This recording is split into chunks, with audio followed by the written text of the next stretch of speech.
সুন্নতকে আঁকড়ে ধরবে তারা কখনো পথভ্রষ্ট হবে না। বলেন কয় জিনিসের কথা বলেছেন? দুই জিনিস, একটি হচ্ছে কোরআন, একটি হচ্ছে সুন্নাহ। এখন আমাদের সমাজে একদল মানুষ যারা বলেন যে ইসলামের দলিল হচ্ছে দুইটি, কোরআন আর হাদিস, এই দুইটাই যথেষ্ট, আর কিছু লাগবে না। এই জন্য এখান থেকে একটা জিনিস মনে রাখবেন, আল্লাহ রাসূল বলেছেন তোমরা সুন্নতকে আঁকড়ে ধরো, কোরআন এবং সুন্নাহ। এটা এই জন্য আল্লাহ রাসূল সাল্লাল্লাহু আলাইহি সাল্লাম এক হাদিসের মধ্যে বলেন যে কিয়ামতের ময়দানে মোট দল হবে ৭৩টি, এর মধ্যে ৭২ দল এরা জাহান্নামে যাবে আর এক দল এরা জান্নাতে যাবে। সাহাবায়ে কেরাম প্রশ্ন করলেন, ওগো আল্লাহর হাবিব, ওই যে ৭২ দল জাহান্নামে যাবে আর এক দল জান্নাতে যাবে, এই যে এই জান্নাতে যারা যাবে তাদের পরিচয়টা কি? আল্লাহ রাসূল বলেন, মা আনা আলাইহি ওয়া আসহাবি, আমি এবং আমার সাহাবারা যেই দলের উপরে আছি, যেই মতের উপরে আছি, এটা হচ্ছে জান্নাতি কাফেলা। সুতরাং জান্নাতি কাফেলার নাম হচ্ছে আহলে সুন্নাত ওয়াল জামাআত। সর্বপ্রথম সেই মহিয়ান গরিয়ান রব্বুল আলামিনের দরবারে কালিমাতুশ শুকুর আদায় করি, যেই মহান রব্বুল আলামিন আমাদেরকে পবিত্র সালাতুল জুমআ আদায়ের উদ্দেশ্যে মসজিদে আসার এবং বসার তৌফিক দিয়েছেন। সেই মহান রব্বুল আলামিনের দরবারে সকলেই কালিমাতুশ শুকুর আদায় করে পড়ি আলহামদুলিল্লাহ। বিশ্ব মানবতার মুক্তির দূত আকায়ে নামদার সমস্ত নবীদের সরদার আহমদ মুজতবা মুহাম্মদুর রাসূলুল্লাহ, সকলে পড়ি সাল্লাল্লাহু আলাইহি ওয়াসাল্লাম। সম্মানিত প্রিয় উপস্থিতি, আল্লাহ পাক রব্বুল আলামিন বলেছেন, ওয়া ইন তাউদ্দু নি'মাতাল্লাহি লা তুহসুহা ইন্নাল ইনসানা লাযলুমুন কাফফার। আল্লাহ বলেন, আমি তোমাদেরকে কি পরিমাণ নিয়ামত দিয়েছি তা যদি তোমরা গণনা করো, তোমরা গণনা করতে করতে তোমাদের জীবন শেষ হয়ে যেতে পারে। সমুদ্রের সকল পানিগুলো কালি হতে পারে, পৃথিবীর সকল গাছগুলো কলম হতে পারে, কিন্তু নিয়ামতের শুকরিয়া আদায় করে শেষ করতে পারবে না। পড়ি সুবহানাল্লাহ। আল্লাহ তাআলা যে আমাদেরকে এত নিয়ামত দিলেন, এই নিয়ামতের শুকরিয়া আদায় করার দরকার আছে না নাই? কি বলেন? আল্লাহ পাক রব্বুল আলামিন যদি আমাদের নিয়ামতের দিকে আমরা তাকাই, কি পরিমাণ নিয়ামত দিয়েছেন। আল্লাহ পাক রব্বুল আলামিন বলেন, তোমাদেরকে আমি যত নিয়ামত দিয়েছি প্রতিটা নিয়ামত সম্পর্কে তোমাদের জিজ্ঞাসা করা হবে। লা তুসআলু আম্মা ইউসআলুন, তোমাদেরকে যত নিয়ামত দেওয়া হয়েছে সকল নিয়ামত সম্পর্কেই তোমরা জিজ্ঞাসিত হবে। তো আল্লাহ পাক রব্বুল আলামিন আমাদেরকে সুন্দর সুস্থ শরীর দিয়েছেন, আল্লাহ পাক রব্বুল আলামিন আমাদের সম্পদ দিয়েছেন, আল্লাহ পাক রব্বুল আলামিন আমাদের হায়াত দিয়েছেন, আল্লাহ পাক রব্বুল আলামিন আমাদের দৌলত দিয়েছেন, আল্লাহ পাক রব্বুল আলামিন আমাদেরকে বিভিন্ন বিপদ আপদ থেকে রক্ষা করছেন। তো আল্লাহ তাআলা ইলম দিয়েছেন, মান মর্যাদা দিয়েছেন। এই যে এত সম্মান, এত কিছু যে দিলেন, এগুলো আল্লাহর নিয়ামত কিনা? কি বলেন আপনারা? অবশ্যই আল্লাহর নিয়ামত। তাহলে এই নিয়ামতের শুকরিয়া আদায় করার দরকার আছে না নাই? যদি এই নিয়ামতের শুকরিয়া কেউ আদায় করে, আল্লাহ পাক রব্বুল আলামিন তার নিয়ামতকে আরো বাড়িয়ে দিবে। পড়ি সুবহানাল্লাহ। আল্লাহ পাক রব্বুল আলামিন বলেন, লা ইন শাকারতুম লা আযীদান্নাকুম ওয়া লা ইন কাফারতুম ইন্না আযাবী লাশাদীদ। আল্লাহ পাক বলেন, লা ইন শাকারতুম, যদি তোমরা নিয়ামতের শুকরিয়া আদায় করো তাহলে আমি আল্লাহ তোমাদের নিয়ামতকে বাড়িয়ে দিব, আর যদি তোমরা আমার নিয়ামতের শুকরিয়া আদায় না করো তাহলে তোমাদেরকে আযাবের মধ্যে গ্রেফতার করব। এই জন্য নিয়ামতের শুকরিয়া আদায় করলে আল্লাহ নিয়ামত বাড়িয়ে দিবেন, আর নিয়ামতের শুকরিয়া আদায় না করলে, আল্লাহর হুকুম পালন না করলে আল্লাহ তাআলা আমাদের উপরে বিপদ চাপিয়ে দিবেন। তো এই জন্য পৃথিবীতে যত বিপদ আপদ আসমানি জমিনি বালা মুসিবত আছে সবগুলো আমাদের দুই হাতের কামাই। আল্লাহ পাক রব্বুল আলামিন বলেন, যাহারাল ফাসাদু ফিল বাররি ওয়াল বাহরি বিমা কাসাবাত আইদিন নাস। যাহারাল ফাসাদু ফিল বাররি ওয়াল বাহরি বিমা কাসাবাত আইদিন নাস লিয়ুযীকাহুম বা'দাল্লাযী আমিলু লাআল্লাহুম ইয়ারজিউন। আল্লাহ পাক রব্বুল আলামিন বলেন, জলে স্থলে যত বিপদ আসে, বিমা কাসাবাত আইদিন নাস, সব বিপদ আপদ বালা মুসিবত এগুলো তোমাদের দুই হাতের কামাই। আল্লাহ পাক রব্বুল আলামিন দুনিয়াতে কিছু বিপদ দেন। এই বিপদ কেন দেন? আল্লাহ বলেন, লিয়ুযীকাহুম বা'দাল্লাযী আমিলু, আমি তাদেরকে বিপদ দেই, আযাব দেই, শাস্তি দেই, লাআল্লাহুম ইলাইহি ইয়ারজিউন, যাতে করে ওই বিপদের মাধ্যমে তারা সঠিক রাস্তায় ফিরে আসে। তাদেরকে ধ্বংস করে দেওয়া উদ্দেশ্য নয়, বরং উদ্দেশ্য হচ্ছে এই মানুষগুলোকে সঠিক পথে নিয়ে আসা। এই জন্য পৃথিবীতে যত মানুষ আছে, এই মানুষের মধ্যে আল্লাহ পাক রব্বুল আলামিন উম্মতে মুহাম্মদীকে সবথেকে বেশি দামি করেছেন। কেন উম্মতে মুহাম্মদীকে শ্রেষ্ঠত্ব দিয়েছেন, কেন দামি করেছেন? আল্লাহ পাক রব্বুল আলামিন বলেন, ওয়ালাকাদ কাররামনা বনি আদম ওয়া হামালনাহুম ফিল বাররি ওয়াল বাহরি ওয়া রাযাকনাহুম মিনাত তাইয়্যিবাত وفضلناهم على كثير ممن خلقنا تفضيلا। আল্লাহ পাক রব্বুল আলামিন বলেন, ওয়ালাকাদ কাররামনা বনি আদম, আমি বনি আদমকে সম্মানিত করেছি, বানিয়েছি। ওয়া হামালনাহুম ফিল বাররি ওয়াল বাহরি, জলে স্থলে আমি তাদেরকে বহন করি। ওয়া হামালনাহুম ফিল বাররি ওয়াল বাহরি ওয়া রাযাকনাহুম মিনাত তাইয়্যিবাত, এবং আমি তাদেরকে পুত পবিত্র হালাল রিজিকের ব্যবস্থা করি। ওয়া ফাদ্দালনাহুম আলা কাসীরিম মিম্মান খালাকনা তাফদীলা। এবার আল্লাহ পাক বলেন, আমি তাদেরকে যত মাখলুক দুনিয়াতে সৃষ্টি করেছি, এই সকল মাখলুকের মধ্যে বনি আদমকে সবথেকে বেশি দামি করে সৃষ্টি করেছি।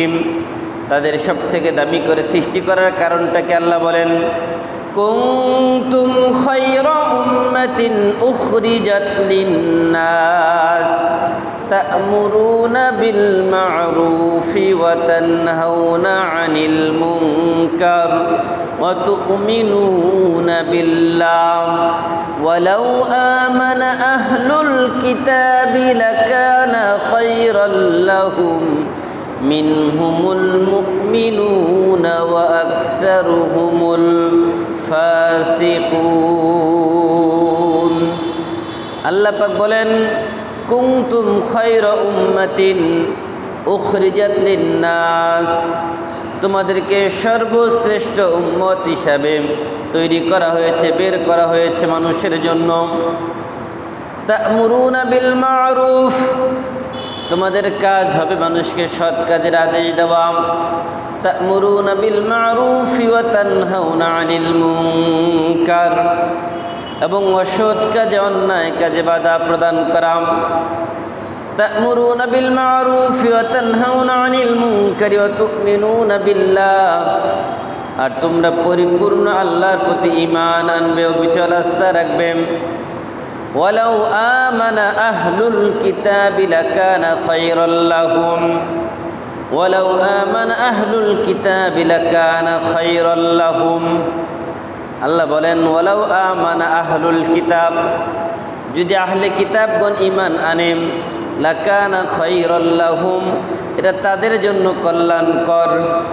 মিনহুমুল মুমিনুনা ওয়া আকসারুহুমুল ফাসিকুন, কিন্তু তাদের অধিকাংশই হচ্ছে ফাসিক।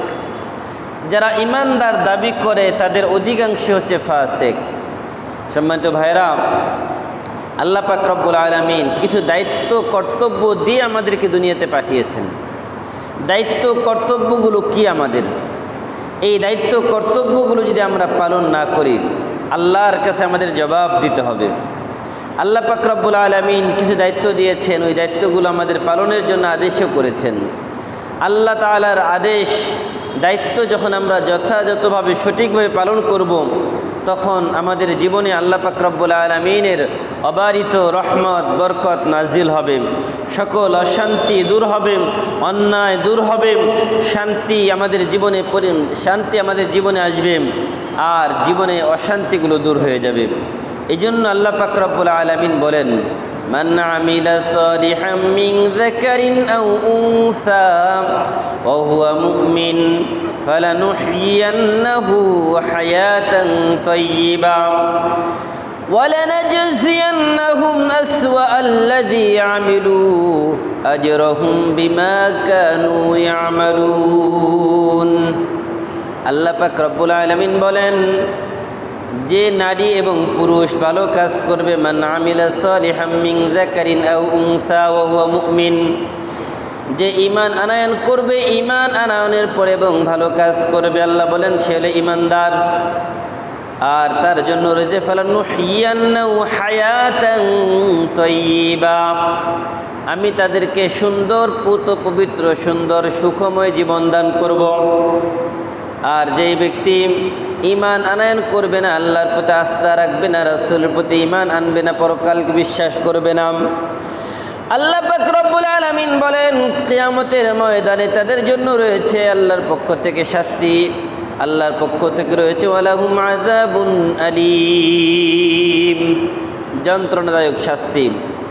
কিন্তু বড় আফসোস, আমরা পৃথিবীতে এমনভাবে চলছি, আমরা অন্যায়কে অন্যায় মনে করি না।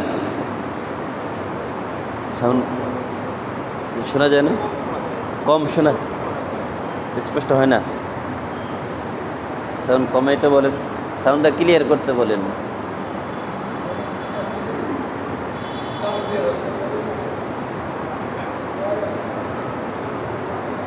সাউন্ড ক্লিয়ার হচ্ছে না, সাউন্ডটা ক্লিয়ার করেন। সম্মানিত ভাইরা, পৃথিবীতে আমরা এমনভাবে চলছি,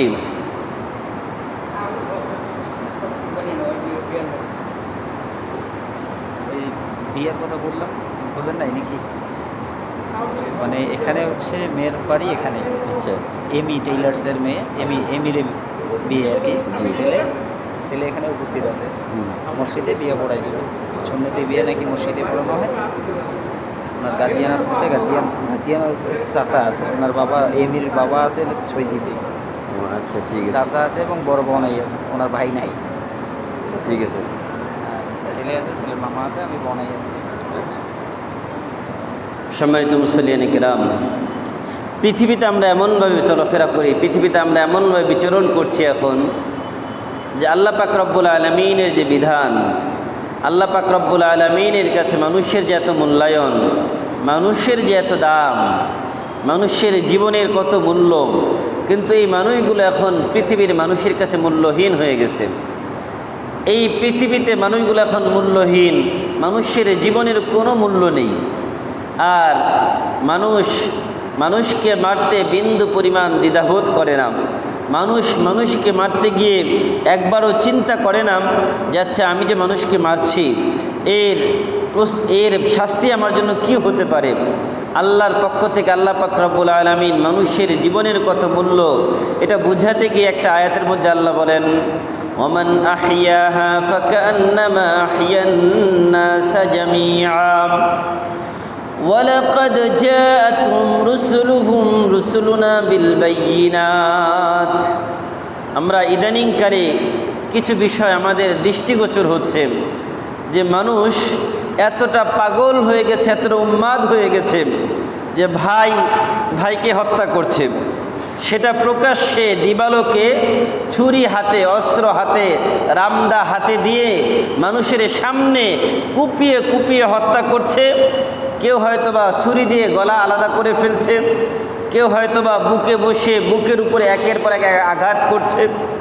এরকম ইদানিংকালে খুব বেশি হচ্ছে যে মানুষকে মানুষ কতটা নির্দয়ভাবে পাষণ্ড হয়ে হত্যা করতে পারে, এই দৃশ্যগুলো না দেখলে বোঝা যেত না।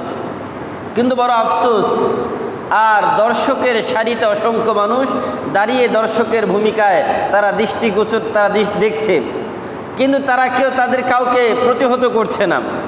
একজন মানুষ দেখতেছে যে তাকে হত্যা করার জন্য সে উদ্গ্রীব, সামনে আগাচ্ছে, তাকে যে বাধা দিবে সে বাধা দেওয়ার লোক আর নাই। সবাই দর্শকের ভূমিকায় দাঁড়িয়ে দাঁড়িয়ে দেখছে যে একজন মানুষের জীবন শেষ হয়ে যাচ্ছে, এটাকে যে বাঁচাবে এটার জন্য কেউ সামনে এগিয়ে যায় না। এই জন্য আল্লাহ পাক বলেন, ওমান আহইয়াহা ফাকান্নামা আহইয়ান নাস জামিআ।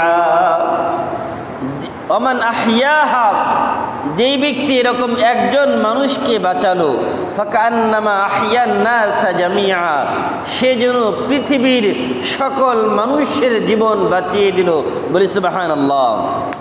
আর যেই ব্যক্তি একজন মানুষকে হত্যা করলো নিরপরাধ, সে যেন গোটা পৃথিবীর সকল মানুষকে হত্যা করলো।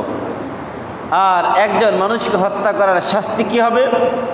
আল্লাহ পাক রব্বুল আলামিন বলেন, ওমা কানা লিমুমিনিন আন ইয়াকতুলা মুমিনান ইল্লা খাতাআ, ওমান কাতালা মুমিনান খাতাআন ফাতাহরিরু রাকাবাতিন মুমিনা।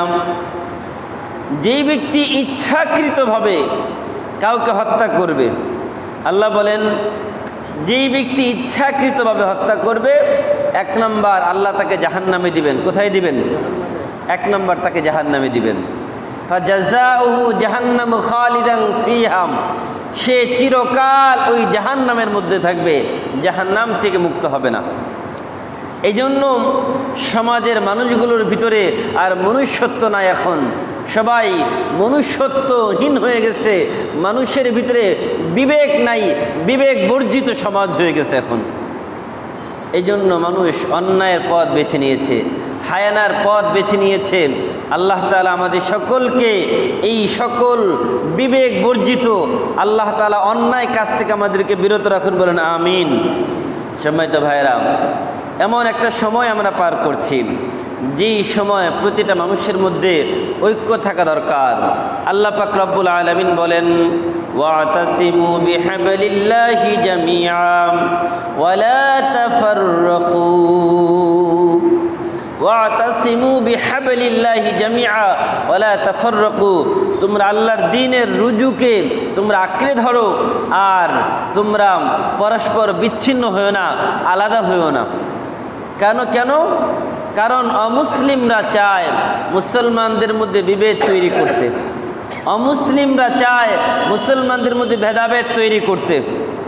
আর মুসলমানদের মধ্যে ভেদাভেদ তৈরি করা এটা এখনের এই কালচার, এটা বর্তমান সময় না, অনেক আগে থেকেই এটা চলে আসছে। অমুসলিমরা সব সময় চাইতো কিভাবে মুসলমানদের মধ্যে বিভেদ তৈরি করে দেওয়া যায়, মুসলমানদের মধ্যে কিভাবে তাফরিক তৈরি করে দেওয়া যায়, কিভাবে মুসলমানদের মধ্যে আলাদা আলাদা করে রাখা যায়, এই চিন্তা সব সময় থাকতো। আর এটাকে কেন্দ্র করেই এই ইহুদি খ্রিস্টান এরা বিভিন্ন পরিকল্পনা করেছে।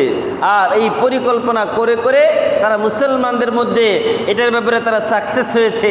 তারা মুসলমানদের মধ্যে তাদের যে একটা ইউনিটি ছিল, ঐক্যবদ্ধতা ছিল, এটাকে নষ্ট করে দিয়েছে। আর এই জন্যই এটা আমরা সবথেকে বড় দায়ী। মনে রাখবেন, অমুসলিমদের প্রথম টার্গেট, অমুসলিমদের মূল টার্গেট হচ্ছে সাধারণ মানুষকে আলেম ওলামা থেকে দূরে সরিয়ে দেওয়া। প্রথম টার্গেট কি বলেন? আলেম ওলামা থেকে দূরে সরিয়ে দেওয়া। কেন? আলেম ওলামা থেকে যদি সাধারণ মানুষকে দূরে সরিয়ে দেওয়া যায়, তাহলে সাধারণ মানুষ খুব সহজেই তারা ইসলাম থেকে দূরে সরে যেতে পারবে। তারা নেক্সট স্রোতে ধোঁকা দিতে পারবে।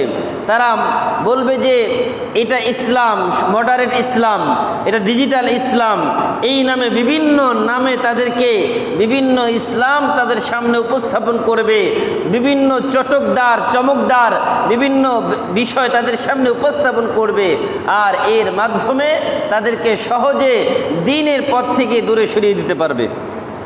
এই জন্য আল্লাহ পাক রব্বুল আলামিন বলেন, ওয়ালা তাত্তাবিউস সুবুলা ফাতাফাররাকা বিকুম আন সাবিলি, ওয়ালা তাত্তাবিউস সুবুলা ফাতাফাররাকা বিকুম আন সাবিলি। অনেক রাস্তায় দৌড়াদৌড়ি করো না, অনেক রাস্তায় হাঁটাহাঁটি করো না, অনেক রাস্তায় অনুসরণ করো না, তাহলে কি হবে? ফাতাফাররাকা বিকুম আন সাবিলি, তাহলে তোমাদের রাস্তা আলাদা হয়ে যাবে।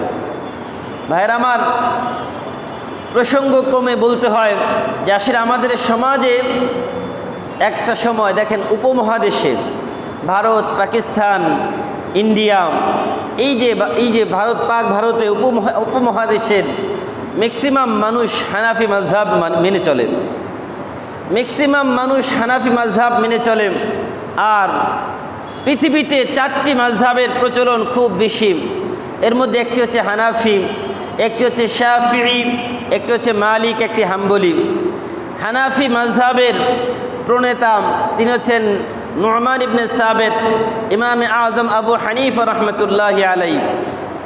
আর শাফিঈ মাযহাবের প্রণেতা হচ্ছেন ইদ্রিস, মুহাম্মদ ইবনে ইদ্রিস আশ-শাফিঈ রাহমাতুল্লাহি আলাইহি।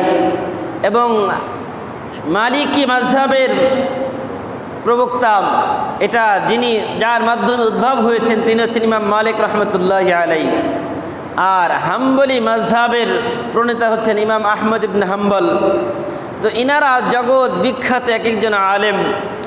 ইনারা বিভিন্ন ওই সময়ের সমসাময়িক সময়ের সব থেকে বড় জগৎ বিখ্যাত আলেম ছিলেন। বিভিন্ন কাজ তিনারা করে গেছেন, যেই কাজ আমরা এরপরে আর করতে পারি নাই। ভাইরা আমার, তো মুসলমান তারা দ্বীন ইসলাম মানবে, কোরআন হাদিস মানবে।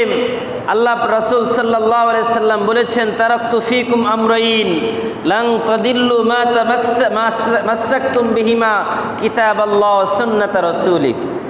আল্লাহ রাসূল বলেন, তোমাদের কাছে আমি 2টি জিনিস রেখে গেলাম, একটি হচ্ছে আল্লাহর কিতাব, আর একটি হচ্ছে সুন্নাহ। সুতরাং তোমাদের মধ্যে থেকে যারা এই আল্লাহর কিতাব কোরআন এবং সুন্নতকে আঁকড়ে ধরবে তারা কখনো পথভ্রষ্ট হবে না। বলেন কয় জিনিসের কথা বলেছেন? 2 জিনিস, একটি হচ্ছে কোরআন, একটি হচ্ছে সুন্নাহ।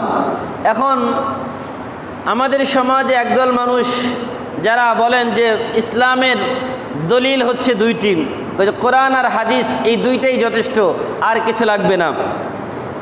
এই জন্য এখান থেকে একটা জিনিস মনে রাখবেন, আল্লাহ রাসূল বলেছেন তোমরা সুন্নতকে আঁকড়ে ধরো, কোরআন এবং সুন্নাহ। এটা এই জন্য আল্লাহ রাসূল সাল্লাল্লাহু আলাইহি সাল্লাম এক হাদিসের মধ্যে বলেন যে কিয়ামতের ময়দানে মোট দল হবে 73টি, এর মধ্যে 72 দল এরা জাহান্নামে যাবে, আর 1 দল এরা জান্নাতে যাবে। সাহাবায়ে কেরাম প্রশ্ন করলেন, ওগো আল্লাহর হাবিব, ওই যে 72 দল জাহান্নামে যাবে আর 1 দল জান্নাতে যাবে, এই জান্নাতে যারা যাবে তাদের পরিচয়টা কি? আল্লাহ রাসূল বলেন, মা আনা আলাইহি ওয়া আসহাবি, আমি এবং আমার সাহাবারা যেই দলের উপরে আছি, যেই মতের উপরে আছি, এটা হচ্ছে জান্নাতি কাফেলা। সুতরাং জান্নাতি কাফেলার নাম হচ্ছে আহলে সুন্নত ওয়াল জামাআত। কি বললাম? সবাই বলেন আহলে সুন্নত ওয়াল জামাআত। আর আমাদের সমাজের মধ্যে এর বিপরীতে আরেকটা নামও রয়েছে, আহলে হাদিস, আছে না? একদিকে আহলে সুন্নত ওয়াল জামাআত, এটা হচ্ছে জান্নাতি কাফেলা। আর এর বিপরীতে আবার যদি কেউ নিজের নাম ধারণ করে আহলে হাদিস, তাহলে কি 2টার মধ্যে সংঘর্ষ হয়ে যাবে না? তাহলে জান্নাতি কাফেলা আল্লাহ রাসূল বললেন তার নাম হচ্ছে আহলে সুন্নত ওয়াল জামাআত। আহলে সুন্নত মানে কি? আহলে সুন্নত মানে হচ্ছে যারা রাসূলের সুন্নতের অনুসারী। জামাআত মানে কি? জামাআত মানে হচ্ছে যারা জামাআতে সাহাবিদের অনুসারী। আর এই ব্যাপারে আল্লাহ রাসূল কি বলেছেন? আল্লাহ রাসূল বলেন, আলাইকুম বিসুন্নতি ওয়া সুন্নাতিল খুলাফাইর রাশিদিনাল মাহদিয়িন আদ্দু আলাইহা বিন নওয়াজিজ। এখন যারা আহলে সুন্নত তারা তো রাসূলের সুন্নাহ মানে এবং জামাতে সাহাবীদেরও অনুসরণ করে। আর যারা আহলে হাদিস তারা বলে যে আমাদের শুধু হাদিস দরকার, জামাতে সাহাবা দরকার নাই। কেন? তারা তো আহলে হাদিস দাবি করছে, আহলে সুন্নত না। আহলে সুন্নতের ব্যাপারে আল্লাহ রাসূল বলছেন যে আমার সুন্নত এবং আমার সাহাবীদের সুন্নত এগুলোকে আঁকড়ে ধরো। আলাইকুম বিসুন্নতি, আমার সুন্নত এবং আমার খুলাফায়ে রাশিদিনের সুন্নত এগুলোকে আঁকড়ে ধরো। আলাইকুম বিসুন্নতি ওয়া সুন্নাতিল খুলাফাইর রাশিদিন মাহদিয়িন। খুলাফা রাশিদিন যারা হেদায়েত প্রাপ্ত, যারা সঠিক পথের উপর রয়েছে, আদ্দু আলাইহা বিন নওয়াজিজ। আল্লাহ রাসূল বলেন তোমরা আমার সুন্নত এবং খুলাফায়ে রাশিদিন তাদের সুন্নতকে দাঁত দিয়ে কামড় দিয়ে ধরো। কোন দাঁত? সামনের দাঁত না, বলছেন যে চাপার যে দাঁত আছে ভিতরে, এই ভিতরের চাপার দাঁত দিয়ে কামড় দিয়ে শক্ত করে ধরো যাতে করে না ছুটে যায়। এখন আমি আপনাদের কাছে জিজ্ঞাসা করতে চাই, আমরা যে জুমার নামাজ আদায় করতে আসি, আমার কথা একটু বুঝবেন, খেয়াল করেন। জুমার নামাজের প্রথম আজান যেটা দেন আল্লাহ রাসূলের সুন্নত অনুযায়ী দেওয়া হয়। দ্বিতীয় আজান যেটা খুতবার আগে দেওয়া হয়, আল্লাহ রাসূলের জামানায় এই আজান ছিল না। বলেন, এই আজান ছিল না। এই দ্বিতীয় আজান শুরু হয় উসমান রাদিয়াল্লাহু তাআলা আনহুর জামানা থেকে। কোন জামানা? তাহলে আমরা রাসূলের সুন্নত মানি প্রথম আজান দিয়ে।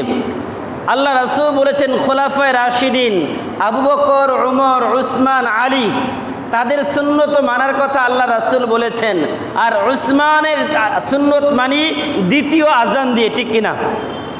এখন যারা খুলাফায়ে রাশিদিনকে মানে না তারা কি দ্বিতীয় আজান দেয়? দ্বিতীয় আজান দেয় না। তো অনেক মসজিদে যাবেন তারা এক আজান দেয়। কয় আজান দেয়? এখন আরেকটা হাদিস আপনাদেরকে শোনাই। আমরা রাসূলের সুন্নত মানি এবং সাহাবীদেরও যে হাদিস সুন্নাহ মানি এটা বোঝানোর জন্য। তারাবির নামাজ আল্লাহ রাসূল সাল্লাল্লাহু আলাইহি ওয়াসাল্লাম 3 দিন মসজিদে পড়েছেন জামাতের সাথে। কয় দিন? বলেন কয়দিন? আর ওমর রাদিয়াল্লাহু তাআলা আনহু পুরা 1 মাস 27 দিন পড়েছেন জামাতের সাথে। তো 3 দিন আমরা জামাতের সাথে পড়ি রাসূলের সুন্নত মেনে, আর 27 দিন আমরা জামাতের সাথে নামাজ আদায় করি ওমরে ফারুকের সুন্নত মেনে। তাহলে রাসূলের সুন্নত মানা হয়ে গেল এবং ওমরে ফারুকের সুন্নত মানা হয়ে গেল, ঠিক কিনা? তো আমরা রাসূলের সুন্নত মানি, সাহাবীদের সুন্নত মানি। আল্লাহ রাসূল সাল্লাল্লাহু আলাইহি ওয়াসাল্লাম তিনি বলেছেন জান্নাতি কাফেলার নাম কি? সবাই বলেন, আহলে সুন্নত ওয়াল জামাআত। জান্নাতি কাফেলার নাম কি? সবাই মুখস্থ করেন, আহলে সুন্নত ওয়াল জামাআত। বলেন কি নাম কি? আহলে সুন্নত। বলেন আহলে সুন্নত ওয়াল জামাআত। আহলে সুন্নত, এটা ক্লাস মনে করতে হবে, এগুলো মুখস্থ করে যেতে হবে, শুধু শোনার জন্য বলছি না। আহলে সুন্নত ওয়াল জামাআত। বলেন আহলে সুন্নত ওয়াল জামাআত। শুধু শুনলেন, মনে রাখলেন না, তাহলে আমার বলা দ্বারা কী লাভ হবে?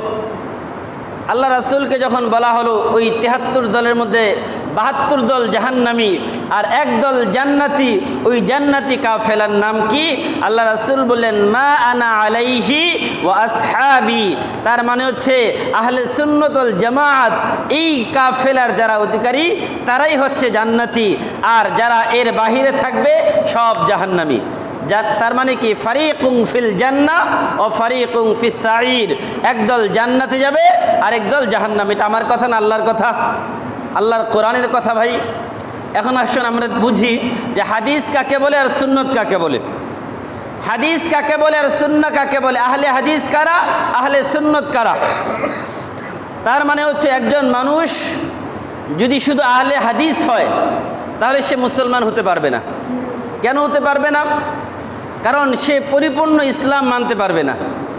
আল্লাহ রাসূল সাল্লাল্লাহু আলাইহি ওয়াসাল্লামের সহিহ হাদিসের মধ্যে আছে যে আল্লাহ রাসূল সাল্লাল্লাহু আলাইহি ওয়াসাল্লাম একসাথে 9 বিবি নিয়ে সংসার করেছেন। কয় বিবি বলেন? বলেন কয় বিবি? আর মাযহাব বলে ইমামে আজম আবু হানিফা বলেন চার বিবি ছাড়া একসাথে 5 জন রাখা হারাম। ইমামে মালিক বলেন 4 জনের বেশি রাখা হারাম। ইমাম শাফি বলেন 4 জনের বেশি রাখা হারাম। ইমাম আহমদ ইবনে হাম্বল বলেন 4 জনের বেশি রাখা হারাম। কিন্তু সহিহ হাদিসের মধ্যে আছে আল্লাহ রাসূল একসাথে কয় বিবি নিয়ে সংসার করেছেন? বলেন কয় বিবি? এখন যদি কেউ হাদিস মানতে চায় তাহলে তো সহিহ হাদিস কিন্তু এটা, তাহলে তার 9 বিয়ে তার জন্য বৈধ। বলেন 9 বিয়ে তার জন্য, তাহলে কি তার জন্য এটা হালাল? আল্লাহ পাক রব্বুল আলামিন বলেন ফানকিহু মা তাবা লাকুম মিনান নিসা মাসনা ওয়া সুলাসা ওয়া রুবা। আল্লাহ বলে 4-এর অধিক বিয়ে জায়েজ নাই। আল্লাহ রাসূল একসাথে 9 বিয়ে করেছেন। এখন যদি কেউ বলে যে না আমি আহলে হাদিস, তাহলে তার জন্য 9 বিয়ে হালাল। এখন সে কি 9 বিয়ে করতে পারবে বলেন তো সবাই? এখন যদি সে 9 বিয়ে করতে না পারে তাহলে সে আহলে হাদিস হয় কিভাবে? তাহলে তো আহলে হাদিস হতে পারলো না পরিপূর্ণ। তার মানে কি হবে? আমাকে বুঝতে হবে আহলে হাদিস কাকে বলে। হাদিস প্রথম বুঝি হাদিস কাকে বলে। 3 জিনিস আমি হাদিসের সংজ্ঞা বললে বুঝবেন না, এই জন্য আপনাদের বোঝার জন্য সহজ করে বলছি হাদিস কাকে বলে। 3 জিনিসের নাম হাদিস। বলেন কয় জিনিসের নাম হাদিস? রাসূলের কথা, রাসূলের কাজ, রাসূলের সমর্থন। রাসূলের কথা, রাসূলের কাজ, রাসূলের সমর্থন, এই 3 জিনিসের নাম হাদিস। কয় জিনিসের নাম হাদিস? 3 জিনিসের নাম। সবাই বলেন কয় জিনিসের নাম হাদিস? এখন যদি কোনো ব্যক্তি আহলে হাদিস হয় তাহলে তো সব হাদিস তার জন্য মানা জরুরি।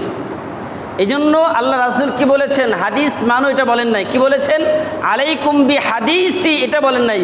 বলেছেন আলাইকুম বি সুন্নতি, তোমরা আমার সুন্নতকে মানো। সুন্নত কাকে বলে? সুন্নত বলা হয় যেই জিনিস রাসূল করেছেন এবং উম্মতের জন্য করার অনুমতি দিয়েছেন। হাদিস হচ্ছে যেটা রাসূল করেছেন কিন্তু উম্মতের জন্য পারমিশন নাই। ভালো করে বুঝেন, হাদিস হচ্ছে যেটা রাসূল করেছেন উম্মতের জন্য পারমিশন নাই। স্পেশালি কিছু বিষয় ছিল। 2-1টা দৃষ্টান্ত। আল্লাহ রাসূল সাল্লাল্লাহু আলাইহি ওয়াসাল্লাম তিনি নদীর পাশ দিয়ে যাচ্ছেন, সাথে আবু বকর আর ওমর রাদিয়াল্লাহু তাআলা আনহু। 2 জন নদীর কিনারা হাঁটতেছেন। এমন সময় কোথা থেকে যেন সালামের আওয়াজ আসতেছে, আসসালামু আলাইকা ইয়া রাসূলুল্লাহ, আসসালামু আলাইকা ইয়া হাবিবাল্লাহ।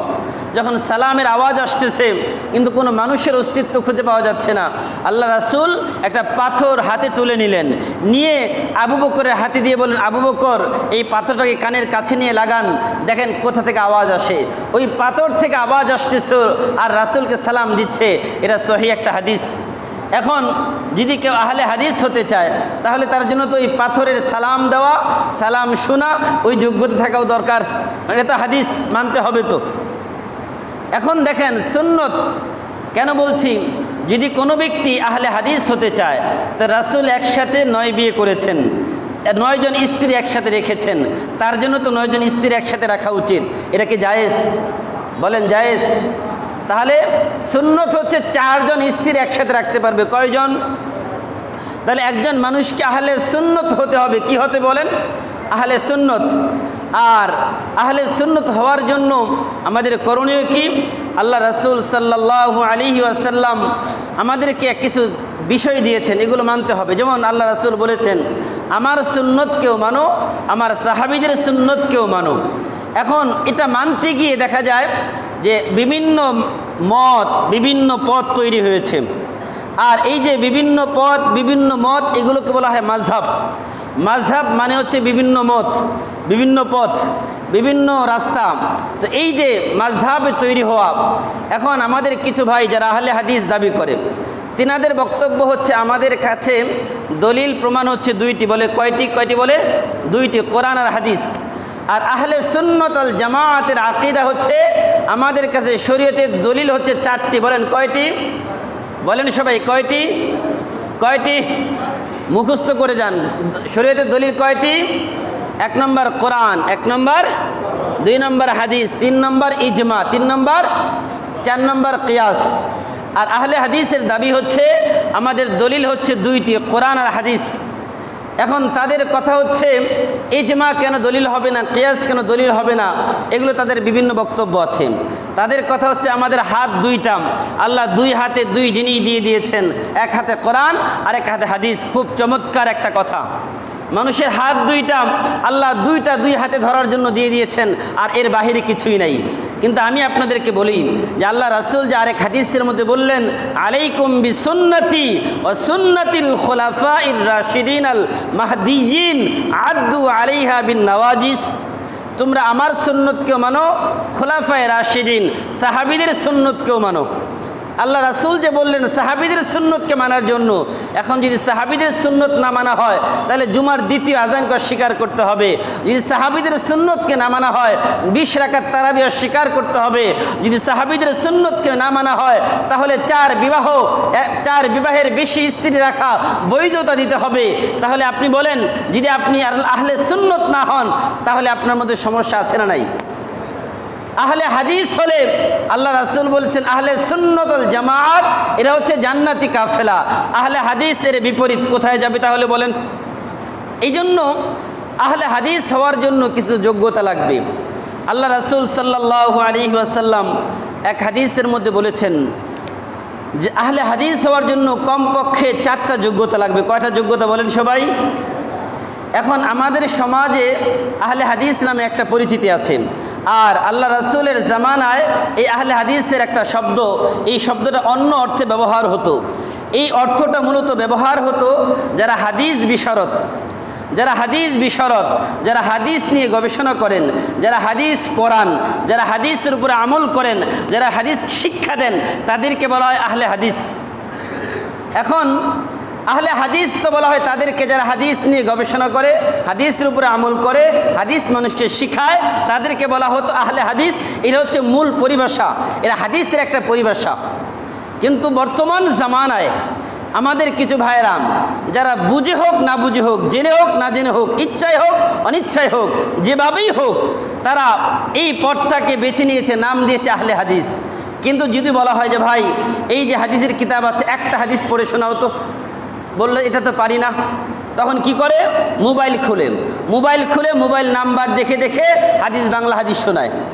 আমি চিন্তা করি, আচ্ছা আমি যে আপনাদেরকে বললাম, আবার ওই আহলে হাদিস ভাইদের একটা চমৎকার একটা কথা আছে যে আমরা সহিহ হাদিস মানি। কি হাদিস মানি বলেন তো সবাই?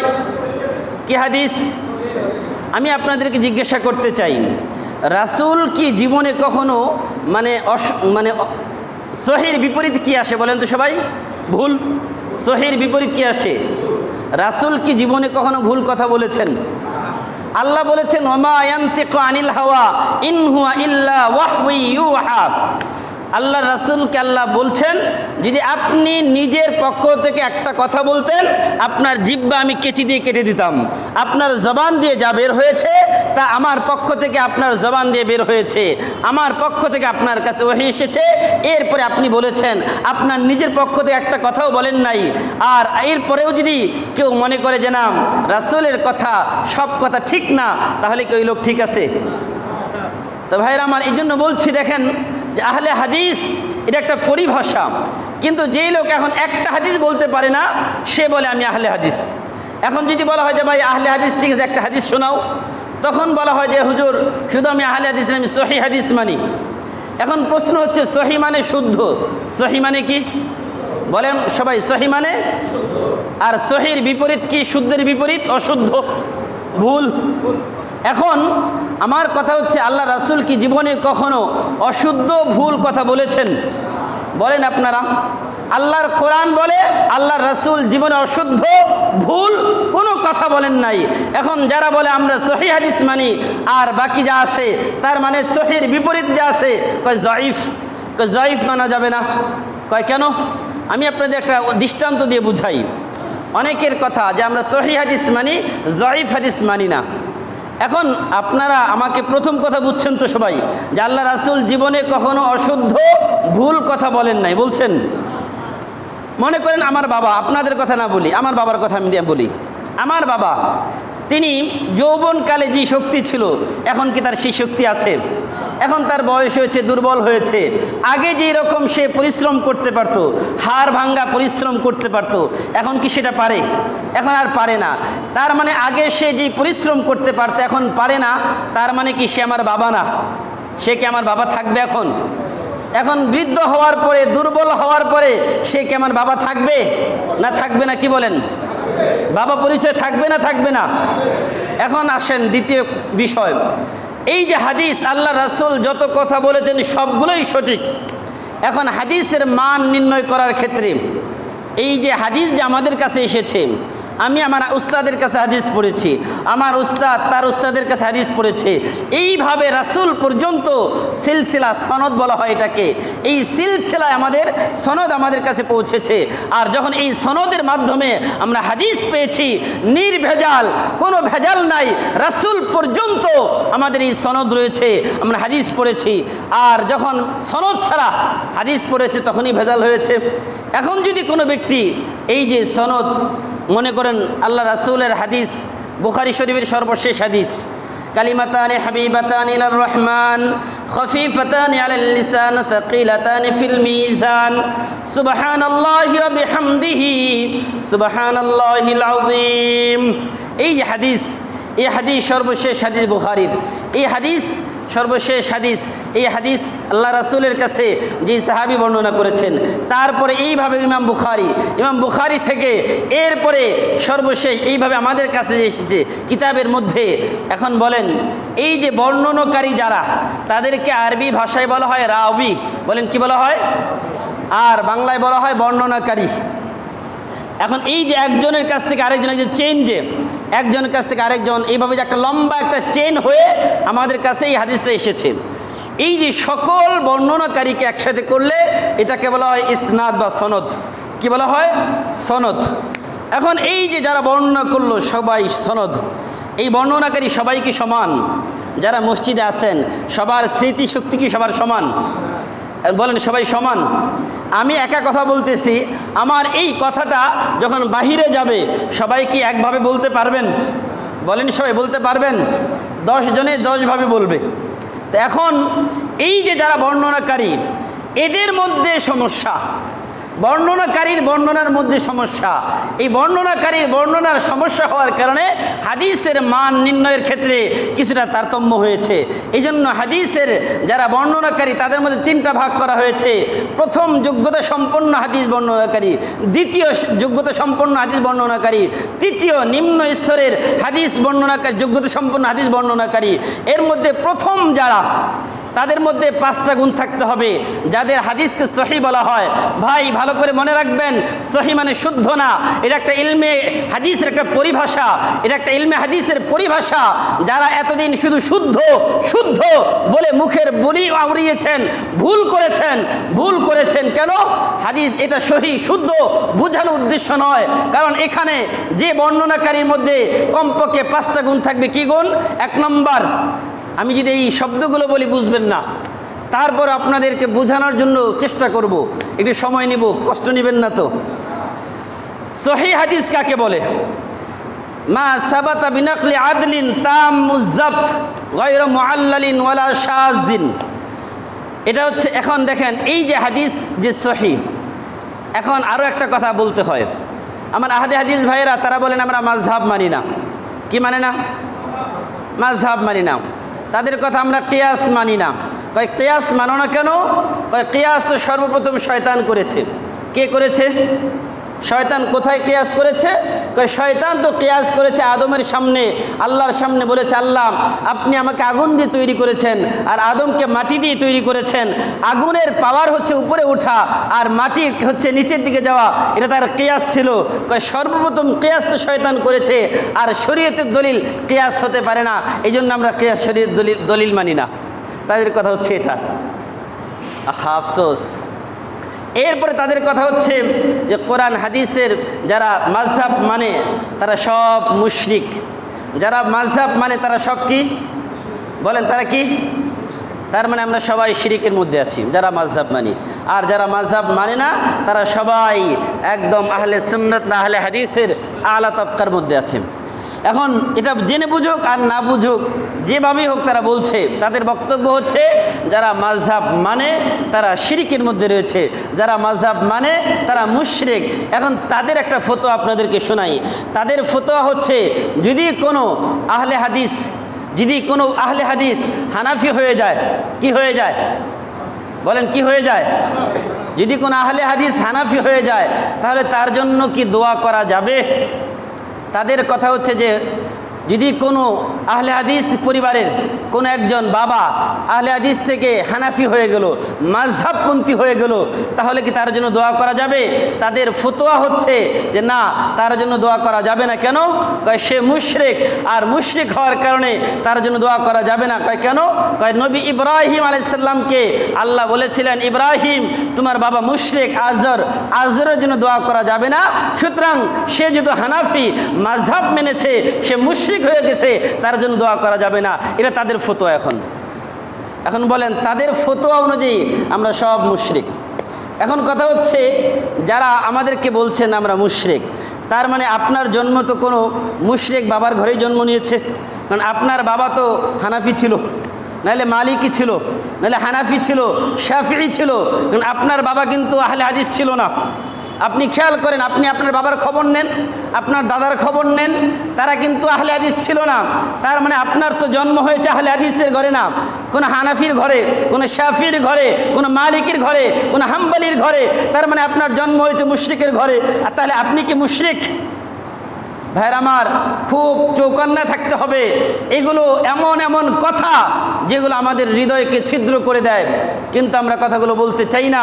কিন্তু সমাজের মধ্যে নানান ডিভাইডেড শুরু করার জন্য এগুলো হচ্ছে। এটার এখন কথা হচ্ছে হুজুর, এটা শুরু হলো কোত্থেকে? এটা লম্বা একটা ইতিহাস, এটা আমি সংক্ষেপে বলি। এটার রাসূল সাল্লাল্লাহু আলাইহি সাল্লামের জামানার 200 বছর পরেই মুনকিরিন হাদিস অস্বীকারী একদল লোকের আবির্ভাব ঘটে। তারা কি করে যে যখনই কোনো হাদিস তাদের বিপক্ষে যায় তখন তারা বলে এই হাদিস জাল। যখনই কোনো হাদিস তাদের বিপক্ষে যায় তখনই বলে এই হাদিস মৌজু। যখন কোনো হাদিস তাদের বিপক্ষে যায় বলে এই হাদিস আল্লাহ রাসূলের না। মানে হাদিস বিপক্ষে গেলেই বাস হাদিস অস্বীকার করা শুরু করে। তো এরই ধারাবাহিকতা লম্বা সময় চলছে, এটা লম্বা ইতিহাস। কিন্তু আমাদের উপমহাদেশে, এই উপমহাদেশে তো হানাফি মাযহাবের অধিকাংশ মানুষ অনুসরণ করত। যখন ব্রিটিশরা উপমহাদেশে তারা ক্ষমতায় বসলো, ক্ষমতা দখল করার পরে কত বছর? 190 বছর তারা শাসন করলো আমাদেরকে। এই শাসন করার পরে দেখেন ওই সময় উলামায়ে দেওবন্দ সেখান থেকে জিহাদের ঘোষণা দিল। জিহাদের ঘোষণা দিয়ে এই ইংরেজদের বিরুদ্ধে যুদ্ধ করলো, যুদ্ধ করে ইংরেজদেরকে খেদালো, ইংরেজদের বিরুদ্ধে আন্দোলন করে ইংরেজদেরকে পরাজিত করলো। তারা এই দেশ ছেড়ে যেতে বাধ্য হলো। তারা চিন্তা করলো, আচ্ছা এই মোল্লাদের এত ক্ষমতা কোত্থেকে আসলো? মোল্লারা আমাদের বিরুদ্ধে জিহাদ করলো, এত এত লক্ষ লক্ষ উলামায়ে কেরাম ওই সময় ব্রিটিশদের বিরুদ্ধে যুদ্ধ করে শাহাদাত বরণ করেছে। বিভিন্ন গাছে 10 মাইল রাস্তায় এমন কোনো গাছ ছিল না, ইতিহাসের পাতা উল্টান, প্রতিটা গাছের মধ্যে একজন করে আলেমের লাশ ঝুলন্ত ছিল। যারা সজাগ আছেন, ইতিহাসের পাতা উল্টান, দেখেন উলামায়ে কেরাম কি পরিমাণ রক্ত দিয়েছে এই দেশকে স্বাধীন করার জন্য। এরপরেও একদল মানুষ উলামায়ে কেরামের দিকে বাঁকা আঙ্গুলে চোখ তোলার সাহস পায়, আঙ্গুল দৃষ্টান্ত করে আঙ্গুল বাঁকা করার সাহস পায়। আমরা বলি যে উলামায়ে কেরাম ওই সময় ইংরেজদের বিরুদ্ধে যুদ্ধ না করতেন, তাদের বিরুদ্ধে যদি জিহাদের ডাক না দিতেন, হাজার হাজার লক্ষ লক্ষ উলামায়ে কেরাম যদি শাহাদাত বরণ না করতেন, তাহলে ভারত স্বাধীন হতো না। ভারত স্বাধীন না হলে পাকিস্তান স্বাধীন হতো না। পাকিস্তান স্বাধীন না হলে বাংলাদেশ নামের এই ভূখণ্ড আমরা পেতাম না। আজকে যারা উলামায়ে কেরামের দিকে বাঁকা আঙ্গুল তোলো, সামনে তাদের আঙ্গুল ভেঙে চুরমার করে দেওয়া হবে, ঠিক কিনা?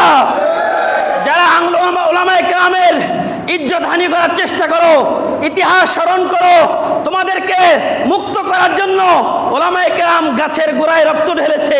উলামায়ে কেরাম গাছের গোড়ায় রক্ত ঢালার কারণে তোমাদের আজকে স্বাধীনতা এসেছে। আর উলামায়ে কেরামের দিকে আজকে তোমরা বাঁকা চোখে তাকাও। ওই সময় ইংরেজরা তো চলে গেল, চিন্তা করলো ব্যাপারটা কি, আমরা কেন হেরে গেলাম, মোল্লাদের কাছে কেন পারলাম না। তারা সব চিন্তা করলে গোয়েন্দা রিপোর্ট দিল, রিপোর্ট কি আসলো? বলল তাদের কাছে কোরআন আছে, হাদিস আছে, তারা ইসলাম মানে, তাদের ধর্ম মানে, তাদের মধ্যে ঐক্যবদ্ধতা এক, তাদের মধ্যে কোনো ডিভাইডেড নাই, তারা সবসময় এক থাকতে পছন্দ করে। একবার যা ফতোয়া দেয় তার বিরুদ্ধে কেউ যায় না, সবাই একসাথে থাকে। চিন্তা করলো তাহলে ঠিক আছে, এই সকল মুসলমানদের মধ্যে ডিভাইডেড শুরু করে দাও, তাদের মধ্যে পৃথকীকরণ শুরু করো। এটাকে শুরু করার জন্য 1240 হিজরিতে মোল্লা আহমদ বেনারসি, আব্দুল হক বেনারসি সর্বপ্রথম তাকে ইংরেজরা কিনে নিল।